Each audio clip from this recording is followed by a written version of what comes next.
What's up, everybody? It's your voice. I'm from Siphon TCG here, and we're coming out with their Week 1 metagame breakdown. Guys, I am so excited, man. I am so excited to finally get into ProQuest Season 3. I've already attended 2 of my ProQuest, didn't do so very well, but, we'll talk about that later. But, guys, I'm finally excited for high-level competition to come back. It feels like it's been such a long time since I've been personally able to compete. It's pretty much been Nats. Now, I've had a few, obviously, tournaments here and there, like Battle Harden and... I think, a 10K, or no, 1K, yeah, 1K, but I've had 2 competitions I got to travel to since Nationals, and the drought has just been too long, but we finally have our Week 1 results, and we're just going to go ahead and get into them. So, we have a lovely chart made by the people of LSS. We have our metagame, our top 8 breakdown, our winner breakdown. We're going to go through all of them and say, possibly, what does any of this mean? So far, we're starting with our metagame breakdown. What are just people playing? That's what I want to know. What are people playing? Some big things that stand out to me is RP Levia. Manson can't carry the load himself, guys. Come on. Actually, I don't even think Manson was on Levia for this season. But obviously, the most represented hero. Here being Mr. Phi right here, and obviously you guys can see on the right the color chart, so you can follow along with me, or you can kind of read it for yourself and then skip through the video. The next most represented hero, we do have Icelander, but and I do mean very closely behind, we do have Dash. Behind, and mostly you're seeing this. I would say the large majority of the tournaments do have majority more Dash than Icelander, but there's just been a few tournaments where it's just been so many Icelanders, like more like the most represented hero.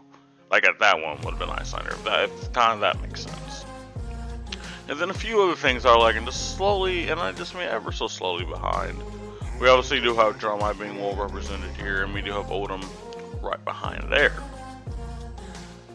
So what does this metagame breakdown even tell us? What doesn't tell us anything we didn't already know?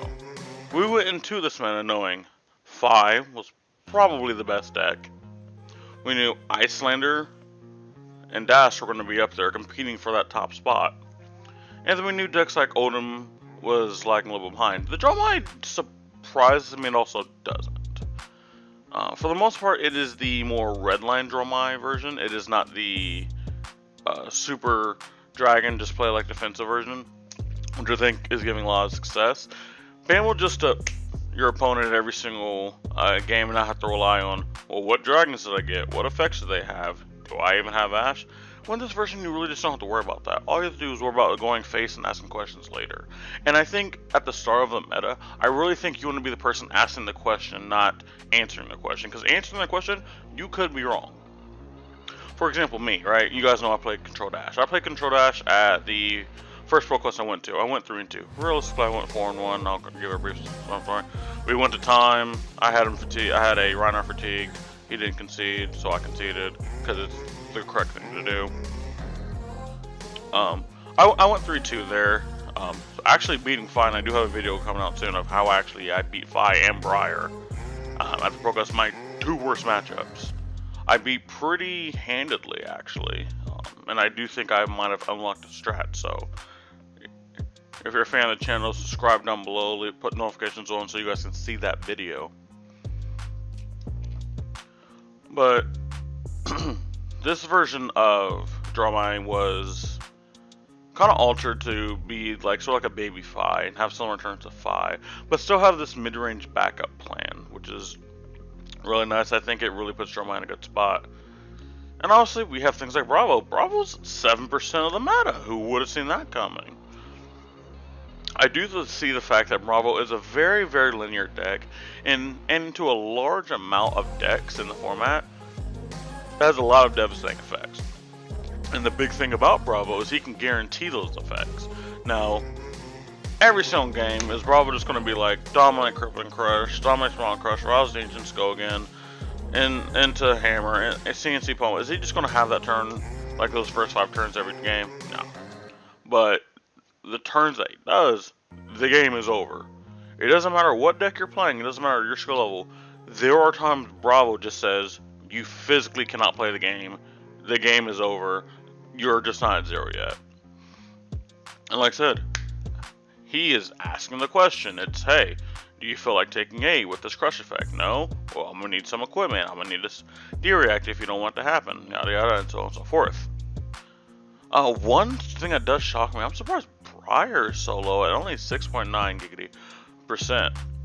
I think as powerful as Briar is, now you do have the Runeblade issue where like you play things like Sonata and Echo Whiff. You do need to not draw certain hands. Like all attack, all non-attack, or just like 3 of one, 1 of the other. Things like that are not great. You are kind of reliant on Gogan or like a CMH being out to have very powerful turns, but I still think Briar can still do that consistently. And the fact that it's 6.9% makes me sad because most of the tournaments we went to, we had Briars in the top 8. And now there weren't a lot of Briars. The Briars were converting, and I am excited to see the top 8 data to hopefully represent that. Now, a few heroes I am currently looking for. I'm currently looking to find Azalea. Azalea's at 2%. So, funny story about day 2. Azalea was actually the second most represented hero. It was a 31-man pro quest in West Virginia. And Azalea, I don't remember the exact number, was the second most represented hero. People were really trying to get that Azalea bounty, and best of luck, guys. Best of luck. Lexi is another hero I kind of want to talk about. I do think since we have such a big metagame, so let's look at some of the big decks here. We have 15% of the meta being Fi. We have 10%. So look at these two heroes right here. This is a quarter of the meta right here. It's Fi and Icelander. Well, that's good for Lexi because alright, she knows how to attack both of those decks. And then you look, you got another 7% here. Well, now we know how to attack almost a third of the meta. And then you have Jeremiah and you have Dash. Well, how the decks are built, you're kind of playing against them very similarly. So that's even more of the meta that we know how to fight right now. And that's better.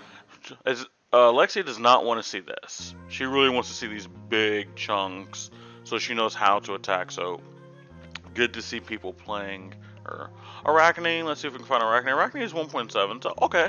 So people are actually looking to play Arachne right now. I think it's pretty cool. You know, people apparently aren't looking to play. Apparently nobody wants to play. Oh, where's he at? Bolton.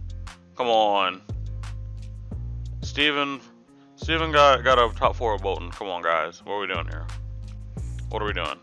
The boy Kano is 3.4%. I am part of that 3.4%. Kano Nation Rise. But again, I don't think this breakdown tells us much of that we already didn't know going into this season. It just confirms a lot of it. I would like to see decks like Briar have a little bit more representation.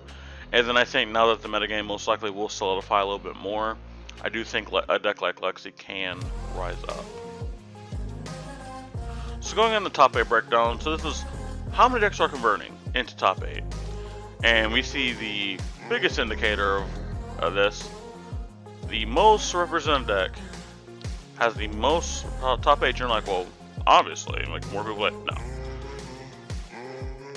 So look at this for example. We have Odom right here and Briar right here, right? This one had almost 10% less than what's called Fi did, but the percentage of how many Briars are converting is I think is greater, if that makes sense. I'm trying to make it make sense. So on average, I think if there's like 50 Briars in a room and 100 Fis in a room, a better percentage of the Briars are converting than the Fis. But that is akin to just there's so many Fis and not all of them can make top 8. I do want to point that out. But I'll say this is just similar to this chart here. I mean, the pips that are wide on this chart are also wide on this chart. I'm trying to see if there's any notable exclusions.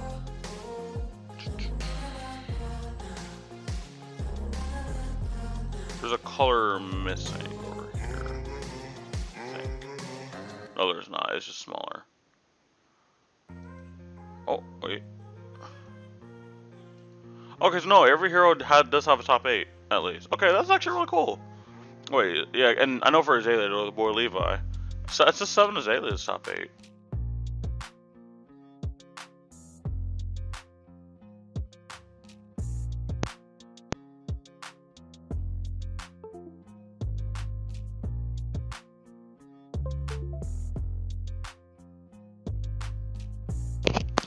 I swear, every time I record, my headphones decide to die. I literally have had it plugged up for a whole entire day so I can record a bunch of videos, and then it dies literally within like 20 minutes. But one also thing I like to see, Bravo has more, has a lot of converts. Like, has more converts than Briar, Dash, a little bit less than Dromai. This is Dorinthia. Dorinthia actually had a lot too. But it's very close to Odom, which is like... So right now the consensus is Odom is just by far the best Guardian, but like... You see this right here, right? You see this. It's interesting. 3 Levy is actually top 8, which is interesting. I don't know who let Levy at top 8 unless the probably was Mansant. But again, this is similar to the metagame breakdown. This does not tell us anything we already did not know. We know what the good heroes are. We were just seeing if there's anything egregious on here. Seeing 62 Dorinthia is something I do want to mention there. This is not a deck that is seen as a very top tier deck. It is seen as a very beginner friendly deck. And a deck that can maybe have some surprise factor if your opponent does not know how to play against it. But I do see a lot of good Dories, right, starting to play, come out. One of my teammates actually got back-to-back top 8s with Dorinthia, and I'm very proud of him. He's actually new to the game. He's been playing since October? I want to say October or September, but I'm going to lean towards October. And he already got back-to-back top 8s with Dorinthia. So maybe Dorinthia could be a sleeper pick for ProQuest Season Week 2 and 3. So look out for that. And then finally we have the winner breakdown. Who is actually winning? And this is a very large piece of the pie over here. Odom actually has the most wins, and then I do want to kind of mix a rant with this. So there's a big discussion on what if Odom is good or bad, mostly with my local shop, and yeah, I'm calling you guys out. I don't know who I'm looking at, but I'm calling you guys out now. I keep getting told Odom's bad, but who had the most wins during the Road to National season? This is where you say Odom. Who had the most wins during ProQuest Season Week 1? Hopefully you said Odom again. If you said like Levy, I don't really know. But Odom is just a powerful hero. Like, Odom is just a powerful hero. And we have Phi, most represented hero, most top 8s by far. Odom still has more wins. Ice Thunder, super powerful hero. Oh, no bad matchups, just claps over to Odom still has more wins. And this is where you can see the Guardian argument kind of like immediately disappear, because we've seen how many top 8s. So representation doesn't come here now. Now there's no representation at all, because we see the amount of Bravos and Odoms that top 8'd. Now look at the conversion to winning. So I truthfully don't know what to tell you guys here. At least when it comes to Odom. Odom's a good hero. If you have the ability to play Odom, it is a very hard deck to play. If you have the ability to play Odom, Odom's a fantastic pick. But I would say shortly behind is Icelander, and actually in 3rd place, the most represented hero, the most represented top 8s, is actually only 3rd. Now this can be certain matchups, because if there are certain matchups in the top 8, like if the Phi would have went against the Kano and the Kano's in the finals, that Kano's probably going to absolutely obliterate this guy. Seeing Dromai fall off when it comes to wins is super surprising though. We don't see any Dorinthia, it seems. Wait, hold on.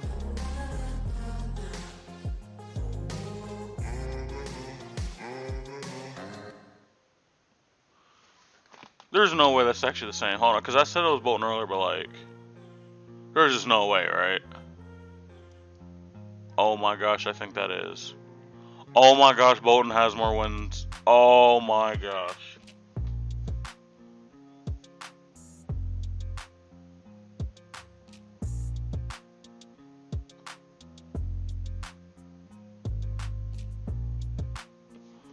Bolton got 3 wins. Okay, so here's the thing though, right? If you told me I was just facing Dromai, Dash, Phi, I'm like, yeah, makes sense. But the fact that there's Icelander and Odom heavy representing the meta, and Bones are still winning, that's super interesting. Cause like I looked at it, was like, oh yeah, Bolton has 3 wins, and then I truthfully, even live, had to re-look at it and be like, hold on, Bolton has 3 wins. Hey, maybe it might be. You know what? Hold on, do we get it out? Did we get it out? Hold on, I'm gonna do this live. I'm gonna go get it. I'm gonna go get it. It might be time to dust something off. Hold on, here we go. Wait, where is it actually at? Wait, hello? Am I stupid? Am I stupid? Oh, here. Wait, is this it? Oh, this is part of it. Oh crap! Something just fell. There's like 17 pieces of equipment with this deck. Hold on. It's a super scuff, by the way. Here we go.